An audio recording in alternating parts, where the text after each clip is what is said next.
Hello, नमस्कार, सत श्री अकाल और आदाब। मैं हूं आपका दोस्त एंड आपका होस्ट जसपाल ढिल्लों और आज मैं हाजिर हूं फोटोशॉप हिंदी ट्यूटोरियल्स का एपिसोड नंबर 25 लेकर। इसमें मैं आज दो इश्यूज को एड्रेस करूंगा। पहला है आर्ट हिस्ट्री ब्रश टूल। मुझे कुछ ईमेल्स आई थी और मैंने किसी से फ़ोन से भी बात की थी। उन्होंने भी मुझसे ये पूछा था कि आर्ट हिस्ट्री ब्रश का क्या यूज़ है, ये कैसे यूज़ होता है। तो एक तो हम आज आर्ट हिस्ट्री ब्रश की बात करेंगे और दूसरी बात करेंगे एनिमेशन की। फोटोशॉप में एनिमेशन कैसे की जाती है और जिफ बना के कैसे सेव किए जाते हैं। ये उन लोगों के लिए फायदेमंद है जिनके पास फोटोशॉप के एक्सटेंडेड वर्जन है कि एनिमेशन फोटोशॉप में एक्सटेंडेड वर्जन में होती है। तो चलिए साहब शुरुआत करते हैं आर्ट हिस्ट्री ब्रश टूल से। ये फैनी है जी, ये दिस इज माय डॉग। ये 1 साल कुछ महीने की है। तो ये मैंने पीछे अपने बैकयार्ड में वैसे ही बैठी हुई थी, मैंने अपने गैलेक्सी फ़ोन से फ़ोटो खींची हुई है। ये बहुत ज़्यादा 8 मेगापिक्सल का कैमरा बताते हैं उसको, लेकिन जब हम उसको फोटोशॉप में लेके आते हैं तो पता चलता है कि उस कैमरे में इतनी जान नहीं है। खैर फिर भी फोटोज कैमरास के हिसाब से फोटोज काफ़ी अच्छी आती हैं। तो आर्ट हिस्ट्री ब्रश का यूज़ उन लोगों के लिए बहुत फ़ायदेमंद का है जो लोग फोटो को पेंटिंग में बदलना चाहते हैं। ये हिस्ट्री ब्रश में आइए, यहाँ हिस्ट्री है, ये नीचे आर्ट हिस्ट्री ब्रश टूल है। इनके शॉर्टकट्स याद रखिए। मैं हमेशा आपको बोलता हूँ कि शॉर्टकट से आपको एक की जगह दो हाथ मिल जाते हैं। अगर आप राइट हैंडेड है तो आप दाएं हाथ से माउस या पेन टूल यूज करते हैं और लेफ्ट हैंड से आप पूरा कीबोर्ड यूज करके आप अपनी वर्क फ्लो की स्पीड को बढ़ा सकते हैं, डबल कर सकते हैं अगर आपको शॉर्टकट्स याद है तो। वाई बीइंग द शॉर्टकट हम इसको चूज करेंगे और उसके बाद ब्रश साइज ले लीजिए। ब्रश साइज में अप्रॉक्सीमेटली 160 के आसपास। पहले ब्रश साइज से बड़े से यूज करके इसको 3-4 बार स्ट्रोक्स देने पड़ेंगे। बड़े साइज का ब्रश यूज करके फिर हर बार इसको आधे साइज से कम करते आएंगे। जैसे अभी 150 साइज का लिया था। और यहाँ स्टाइल्स में मेरे को सबसे कंफर्ट जो काम करने में लगता है वो टाइट मीडियम से है। तो यहाँ से देखिए, अब आप इसको पेंट करना शुरू कर दीजिए। अब आप बोलेंगे साहब ये फोटो तो खराब हो गई। लगती भी ऐसी है, दिखाई भी ऐसी दे रही है, लेकिन अब धीरे धीरे अब जो लोग पेंटिंग में ध्यान देते हैं, जिनको पेंटिंग का शौक है, उनके लिए काम की है। अब ब्रश का साइज 164 से घटा के आप 80 के पास ले आइए। अब आप फिर से इसको ऐसे एक बार कर दीजिए।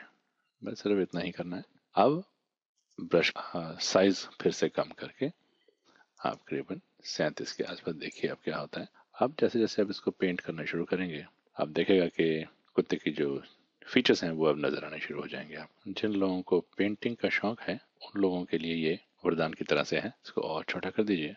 अब आप देखिए, जितना छोटा करेंगे उतनी डिटेल्स वापस आएंगी।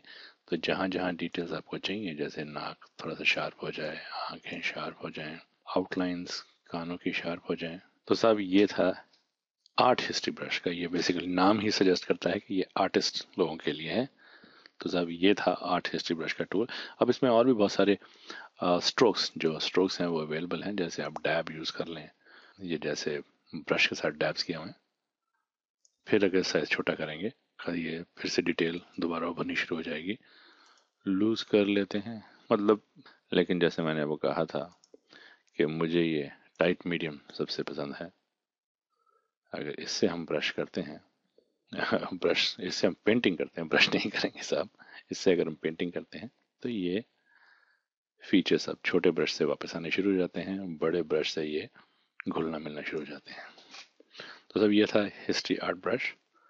अब हम चलते हैं एनिमेशन की तरफ। अब ये एनिमेशन का ये ट्यूटोरियल का हिस्सा ये उन लोगों के लिए बेनिफिशियल है जिनके पास फोटोशॉप एक्सटेंडेड वर्जन्स हैं, क्योंकि फोटोशॉप नॉर्मल में एनिमेशन नहीं है।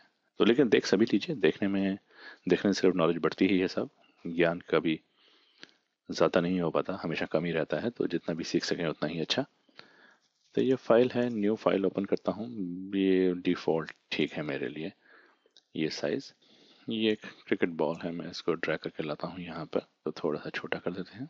ये देखिए, ये नीचे ये टाइमलाइन है। तो अब इसमें आपके पास दो ऑप्शंस होते हैं, या क्रिएट वीडियो टाइमलाइन या क्रिएट फ्रेम एनिमेशन।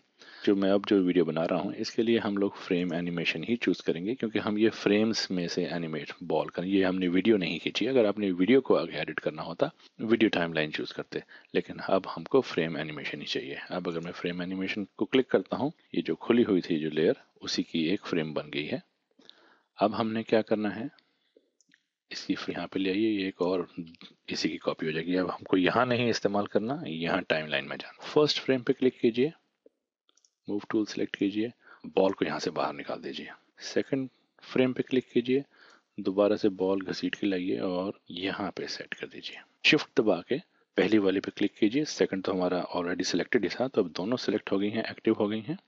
अब ये ट्विन का बटन दबाइए। ये ट्विन का मतलब ये है कि आप अब इन दोनों फ्रेम्स में कितने और फ्रेम्स डालना चाहते हैं, फोटोशॉप खुद ही जनरेट करेगा। मैं यहाँ से लिख देता हूँ जी कि यहाँ पे आप इसके 25 फ्रेम्स ऐड कर दीजिए। इन दोनों फ्रेम्स के बीच high to low 25 frames add कर दीजिए। ये देखिए फोटोशॉप ने 25 फ्रेम्स ऐड कर दिए हैं। अब हम क्या करेंगे, बॉल हमने यहाँ से यहाँ पर ड्रॉप कर दी, चला के देखना चाहेंगे। चलिए देखिए साहब, यहाँ ले आते हैं, प्ले कीजिए, ये देखिए बॉल यहाँ पे आके ड्रॉप हो गई। अब बॉल ने यहाँ पर ठप्पा खाया है, तो अब उछल के वापस भी जानी चाहिए यहाँ पर। तो ये जो लास्ट फ्रेम था, इसको इसी को दोबारा हाईलाइट कीजिए। लास्ट जो आखिरी 27वां फ्रेम है, क्योंकि 25 फ्रेम्स हमने जनरेट करवाए थे और 2 हमने क्रिएट किए थे, तो 25 और 2 27 फ्रेम हमारे हो गए। तो आइए फिर इसको 27वें फ्रेम को हाईलाइट करके नया फ्रेम क्लिक कीजिए और फिर इस बॉल को यहाँ से ठप्पा खा के बाहर निकाल दीजिए। और अब शिफ्ट दबा के 28वें फ्रेम में तो हमने बॉल बाहर निकाल दी है, 27वां जहाँ पे बॉल गिरी थी आके, इन दोनों को आखिरी 2 फ्रेमों को दोबारा सेलेक्ट कीजिए, फिर से ट्विन दबा दीजिए और इसमें भी आप 25 फ्रेम चुन लीजिए।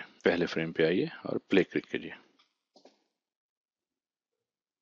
अब बॉल एनिमेट होके आती है, ठप्पा खा के चली जाती है। अब ये कितनी बार करना चाहते हैं, इसकी चॉइस यहाँ पर है। अगर आप वंस, अब ये आपके रिकॉर्डिंग एरिया से नीचे चला गया है, लेकिन अगर आप इसको क्लिक करेंगे तो यहाँ पे आता है वंस, 3 टाइम्स, फॉर एवर या कुछ अदर। हम 3 टाइम्स चुन लेते हैं और अगर आप प्ले करें, ये देखें, 1 बार, 2 बार और ये 3 बार। तो सब ये था एनिमेशन इफेक्ट। अब इसको हम आगे भी ले जा सकते हैं, वो मैं आप लोगों के ऊपर छोड़ूंगा।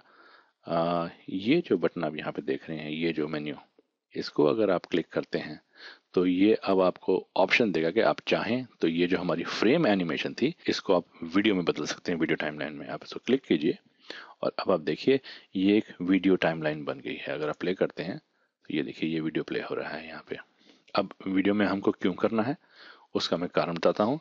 जैसे आप चाहें तो इसको आप अब ऑडियो ट्रैक्स दे सकते हैं, इसमें आप वीडियो के स्पेशल इफेक्ट्स ला सकते हैं, आफ्टर इफेक्ट्स यूज कर सकते हैं। तो ये सब चीजें सिर्फ एक वीडियो टाइमलाइन में ही हो सकती हैं, फ्रेम एनिमेशन में नहीं हो सकता। जो वीडियो में आगे इसको ले जाना चाहते हैं, ये उन लोगों के काम की चीज है। अब जब ये बन जाएगी, इसको अब एक और बात ध्यान रखिएगा, इसको सेव कैसे करना है। या सेव एज में नहीं जाना, आपको सेव फॉर वेब करना है इसको, क्योंकि ये वेब में जाएगी और ये जिफ की तरह से सेव होगी। अब यहाँ पे प्रीसेट की कोई जरूरत नहीं है, ये जिफ फॉर्मेट है। अब ये पूछेगा जिफ में डालना है, जेपेग है, पिंग है क्या, हम उसको GIF GIF format, selective diffusion, ये नॉर्मल, ये सब कुछ उसी में रहने दीजिए। तो जहाँ भी चाहें तो आप इसको सेव कर सकते हैं। अब यहाँ पे मैं सेव कर दूँ, सेव ऑप्टिमाइज, ये कहाँ पे पूछ रहा है मुझको, लेकिन मैं डेस्कटॉप में कहीं यहाँ पे, और ये फॉर्मेट ध्यान रखिएगा, ये इमेजेस ओनली ही सेव करनी है, ये HTML वगैरह नहीं चुनना, वरना वो इसके जो साथ के जो लिंक्स हैं, जो ट्रांसफर प्रोटोकॉल्स हैं, जो हाइपरलिंक्स हैं, वो भी साथ में चुन लेगा, और इमेजेस ओनली सेव करनी है। तो ये सेव कर दीजिए। अब ये सेव हो गया। अब मैं मिनिमाइज कर देता हूँ इसको, और ये है मेरा बॉल का जिफ। ये देखिए साहब, ये बॉल का जिफ है। अगर इसका डबल क्लिक करता हूँ तो ये वेब ऐसे, ये देखिए, ये छोटा इसलिए है, इतना छोटा सा ये इसलिए दिखाई दे रहा है क्योंकि हमने जो फाइल का जो पहले पेज खोला था वो छोटे साइज का था। अगर आपको चाहिए पूरी वेब पेज पे आए तो आप वही डिफॉल्ट जो जिस भी सेटिंग्स में है, जैसे 1280 बाई 720 या वैसा कुछ चुन सकते हैं। तो साहब ये था आज का ट्यूटोरियल। जैसा कि मैं हमेशा बोलता हूँ, अगर आप लोगों को मेरे ट्यूटोरियल्स पसंद आते हैं तो हुजूर आप उनको जरूर सब्सक्राइब कीजिए। सब्सक्राइब करने का यही फ़ायदा है कि हर बार जब भी मैं ट्यूटोरियल अपलोड करूँगा तो वो आपको ईमेल नोटिफिकेशन आ जाएगी, फिर आप उसको अपनी सहूलियत से देख सकते हैं। मेरे पास काफ़ी ट्यूटोरियल्स की रिक्वेस्ट हैं जिनका बैकलॉग बढ़ गया है, और मुझे कुछ रिक्वेस्ट ऐसी भी आई जिन्होंने, एक साहब ने पर्टिकुलरली कहा था कि आप हफ्ते में कम से कम 2 ट्यूटोरियल्स अपलोड कीजिए। तो साहब मेरा दिल तो यही करता है कि मैं रोज़ एक नया ट्यूटोरियल अपलोड कर दूं, लेकिन ट्यूटोरियल बनाने में भी कुछ समय व्यतीत हो जाता है, और उसके बाद मुझे इतनी सारी ईमेल्स आती हैं जिनके पर्सनल कुछ छोटे मोटे सवालात होते हैं, जिनके लिए एक ट्यूटोरियल की तो ज़रूरत नहीं है, लेकिन वो ईमेल में मैं उनको वापस जवाब देता रहता हूँ, तो वो भी बहुत टाइम मेरा कंज्यूम हो जाता है उसमें। और सेकेंडली कुछ लोग मुझे फ़ोन करने के लिए कहते हैं। इन सब के अलावा मेरे पास एक जॉब भी है, मैं नौकरी भी करता हूँ, फिर मैं एक फोटोग्राफर भी हूँ। मैं, हाँ, मॉडलिंग के बारे में मुझे ध्यान आया, यहाँ पर मॉडलिंग का स्कोप के बारे में पूछा है। ईमेल्स मुझे आए जिन्होंने मुझे फ़ोन करने को कहा और मुझसे पूछा कि मॉडलिंग का यहाँ पे क्या स्कोप है। लड़कियों के लिए यहाँ पे काफ़ी स्कोप है, लड़कों के लिए भी स्कोप है, लेकिन लड़कों के लिए बॉडी पे चांस मिलेगा जिनका बॉडी काफ़ी इन शेप है। तो अगर आप में कुछ ऐसा इंटरेस्ट है तो आप मुझे ज़रूर ईमेल कीजिए, मुझसे जो बन पड़ेगा मैं आपकी हेल्प करूंगा। और जाने से पहले एक बार और बता दूं, अगर आपके पास, आपके जहन में फ़ोटोशॉप से संबंधित कोई भी सवालात हैं तो ये मेरा ईमेल एड्रेस आपके सामने है, आप मुझे ईमेल कीजिए। अगर मुझसे बन पड़ा तो मैं ज़रूर उसका जवाब बनाकर हफ्ते के अंदर अंदर या 1.5 हफ्ते के अंदर अंदर आपको ईमेल करूंगा। So until we meet next in the next tutorial, God bless, नमस्कार एंड हैव फन।